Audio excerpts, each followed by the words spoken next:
आजादी की सालगिरह के मौके पर यूं तो हिंदुस्तान में जगह जगह राष्ट्रीय ध्वज तिरंगा फहराया गया। लाल किले की प्राचीर से लेकर गांव, कस्बों और पहाड़ों पर शान से लहराता रहा तिरंगा। लेकिन हिंदुस्तान की सरजमी से हजारों मील दूर करबला में भी शान से तिरंगा लहराया गया। जी हां, इराक के करबला में दुनिया भर से मुसलमान इमाम हुसैन का चहल्लुम मनाने पहुंचे। ये अरबईन का मौका था। अरबईन के मायने होते हैं 40। तो जब जायरीन 10 दिन का सफर तय करके 15 अगस्त को करबला पहुंचे तो भारतीय मुसलमानों के हाथों में तिरंगा था। अपने देश से दूर लेकिन बारगाह हुसैन में आने का सुकून, साथ ही हाथों में तिरंगा। इस नजारे को देख कई लोगों की आंखों में आंसू थे। ये वीडियो करबला में पैगंबर मोहम्मद साहब के नवासे इमाम हुसैन के रोजे के अंदर का है, जहां अज़ाइल हुसैन अल हिंद की जानिब से हाथ में तिरंगा उठाए यात्रियों का जत्था, जिसमें बुजुर्ग, महिलाएं और नौजवान सभी शामिल हैं, भारत का कौमी परचम लहराते हुए आगे बढ़ रहे थे। तो हर किसी के दिल में जज्बात यही थे कि सारे जहां से अच्छा हिंदुस्तान हमारा। गौरतलब है कि इस बार अरबईन मार्च में भारत से 1 लाख से ज्यादा मुसलमान पहुंचे। वरिष्ठ पत्रकार अशरफ जैदी ने लाइव हिंदुस्तान को बताया कि हर साल की तरह इस बार भी अरबईन मार्च में सिक्योरिटी के तगड़े बंदोबस्त दिखाई दे रहे थे। साथ ही इराकी फोर्स के अलावा यहां पॉपुलर मोबिलाइजेशन फोर्स यानी हश्द-उश-शाबी के लोग भी मोर्चा संभाले हुए थे। चहल्लुम के मौके पर हजारों लोग इमाम हुसैन अलैहिस्सलाम को श्रद्धांजलि या खिराज अकीदत पेश करने पहुंचे।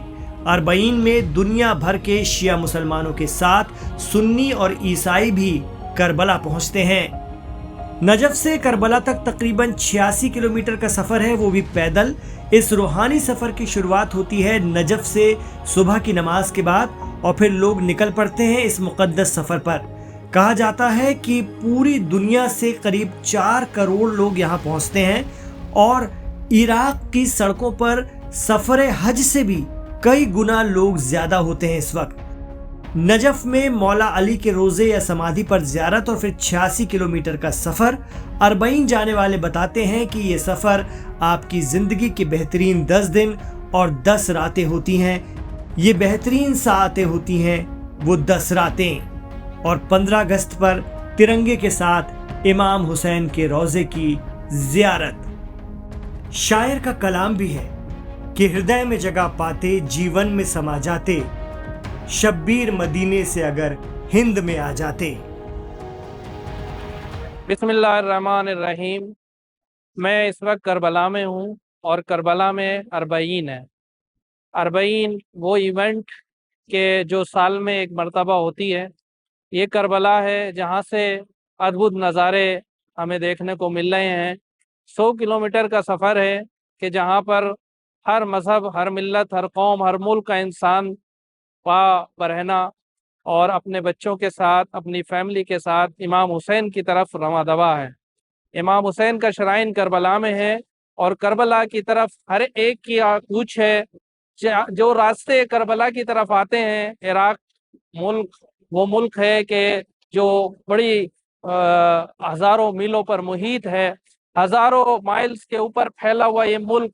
और इसका हर रोड, चाहे वो बगदाद हो, बसरा हो, दीवानिया हो, हिल्ला हो और फिर नजफ हो, ये वो रास्ते हैं जहाँ से ज़ायर इमाम हुसैन अलैहिस्सलातु वस्सलाम के रोज़े पर पहुँचता है और उनको, उनकी कुर्बानियों को, उनके यारों को और उनके जो असहाब हैं, असहाब हुसैनी जो आपके साथ 61 हिजरी में शहीद हुए हैं, उन सबको खिराजे अकीदत पेश करता है।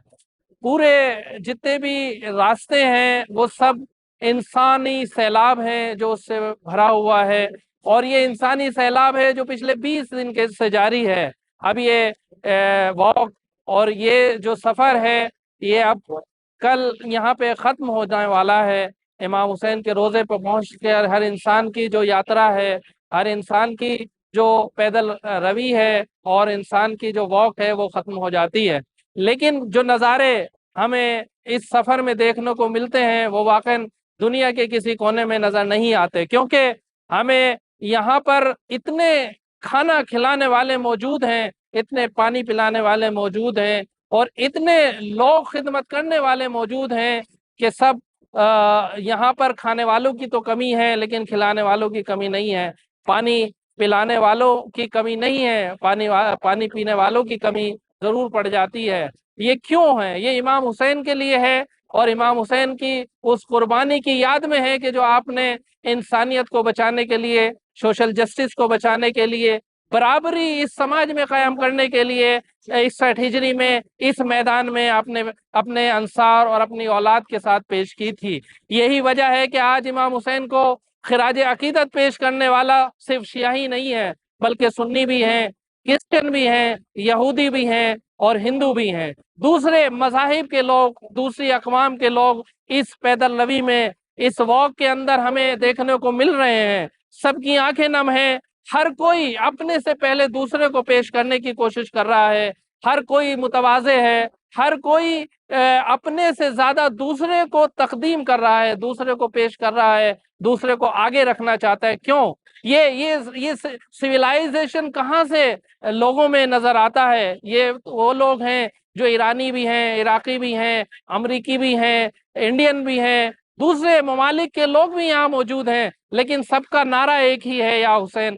سب کا جو شعار ہے، سب کا جو مقصد ہے وہ ایک ہی ہے، اور وہ حسین ہے، اور حسین کے وہ اصحاب ہیں، اور ان کو خراج عقیدت پیش کرنی ہے۔ یہ سوسائٹی حسینی سوسائٹی ہے، اور آپ کسی بھی آنے والے، کسی بھی قوم و ملت اور کسی بھی ملک کے آنے والے افراد سے پوچھو گے کہ آپ کون ہیں، تو وہ صرف اس کا مذہب، اس کا جو آئیڈینٹی ہے وہ حسینی ہے، اور حسینی سویلائزیشن ہے کہ جہاں پہ سوشل جسٹس کی بات ہوتی ہے، جہاں پہ برابری کی بات ہوتی ہے، جہاں پر ایک درس ملتا ہے کہ وقت کے ظالم کے خلاف کھڑے ہو جاؤ، وقت کی ناانصافیوں کے خلاف کھڑے ہو جاؤ، چاہے تم کتنے بھی کمزور ہو۔ اور یہی سیکھ لے کر دنیا کا ہر انسان امام حسین اور ان کے اصحاب کے ساتھ وفاداری کرتے ہوئے، بیعت کرتے ہوئے، اور ان سے عہد وفا کرتے ہوئے یہ کہہ کے جاتا ہے کہ اے حسین، ہم نہ تھے، نہیں تو آپ کے ساتھ یزید کی فورسز کے خلاف لڑتے اور آپ کا ساتھ دیتے۔ ہم آنے والا ہر زائر، ہم جیسا ہر زائر یہاں پہ یہی تمنا کرتا ہے کہ کاش میں بھی ہوتا، اور یہی وجہ ہے کہ اگر وہ اس وقت نہیں تھا، لیکن آج ان کے مزار پر آ کے، ان کے روزے پہ آ کے، اس زمین پر آ کے یہ عہد کرتا ہے کہ اپنے سماج میں ہونے والی ہر برائی کو میں ختم کروں گا، ہر برائی اور ہر سوشل جو جہاں بھی انجسٹس ہوگا اس انجسٹس کے خلاف میں لڑوں گا، ہر تحریک کہ جو ظلم اور جابر کے خلاف ہوگی اس میں ساتھ دوں گا۔ آئیے پہچانیے کربلا کو، آئیے پہچانیے امام حسین کی اس قربانی کو، اور خراج عقیدت پیش کریے۔